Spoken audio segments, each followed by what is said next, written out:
Update: my brother forbade me to go on the trip. I paid for the family, so I cancelled his ticket and we went on vacation altogether without him. Part 2. At that moment, something inside me broke. I wasn't going to let him trample on me. I signed into my account and cancelled his ticket. Then I reserved it again in my name and changed the password of the account so that he could not access it or make changes to the travel itinerary. I sent a message to the family group about how Bonnie had decided that I was not welcome on the trip I paid for. I have cancelled his ticket. If any of you want to stay with him, I will be happy to cancel your tickets as well. The reaction was immediate. My sister called me right away and said she had no idea about Bonnie's moves. I told her about the argument I had with him, and she confirmed that he was making it up. She assured me that she never agreed to leave me aside, and I was pretty sure that our parents would never forbid me from going on the trip I was paying for. It was a relief to learn that at least she was not in favor of Bonnie's actions.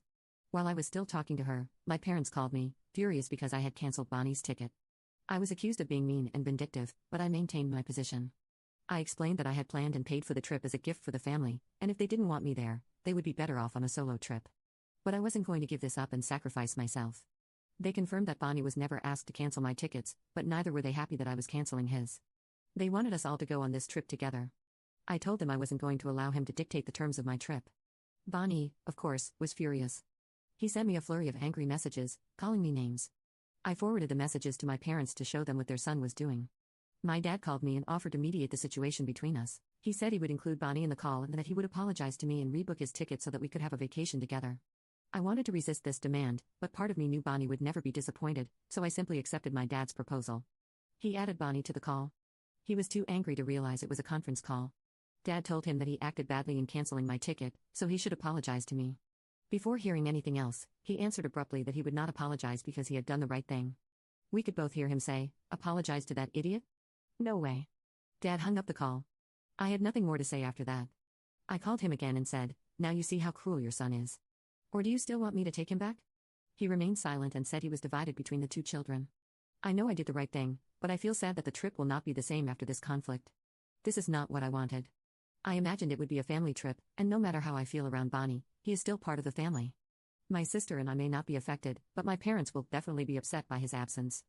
The situation worsened between me and Bonnie after being excluded from the trip. He allied against me, trying to convince my sister to side with him. He proposed the idea of taking the trip together so that they could leave me out. She laughed at his suggestion and asked him if he had enough money to cover 50% of the travel expenses. He admitted that he did not have the money at this time but promised to pay her as soon as possible. My sister shook her head in disbelief. We both knew it would never happen.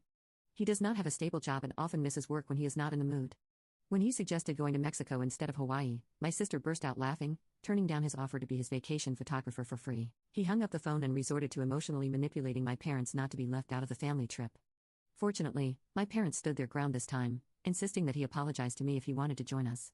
My parents tried to convince me to be the bigger person and forgive Bonnie by urging them, but they had no choice but to accept that Bonnie would not join us. As I boarded the plane, there was tension in the air and I could see the disappointment in my parents' eyes. When we arrived in Hawaii, I took control of the planning and made sure to enjoy a private luau and snow adventures that even included a helicopter tour of the island. Despite the initial discomfort, we began to relax and enjoy ourselves.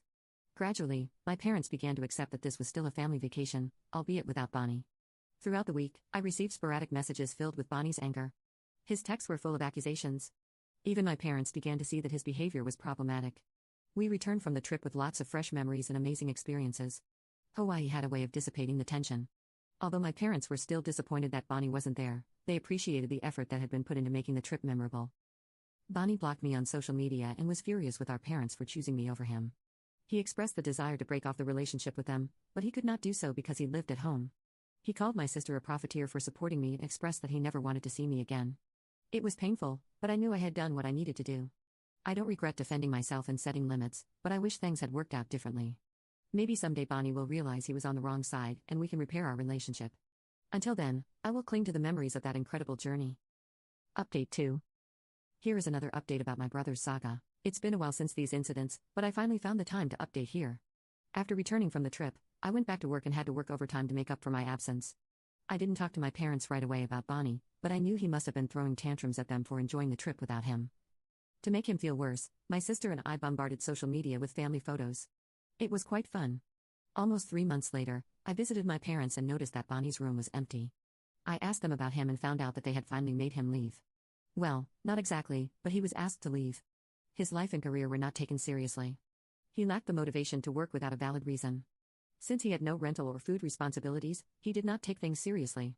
A year ago, my parents required him to pay rent to live in their home. Initially, he became enraged and called them bad and greedy.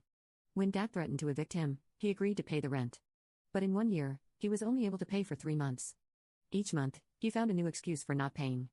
As expected, after my parents came back from a trip, he exploded. In this account, we upload the complete stories. Follow us for part 3.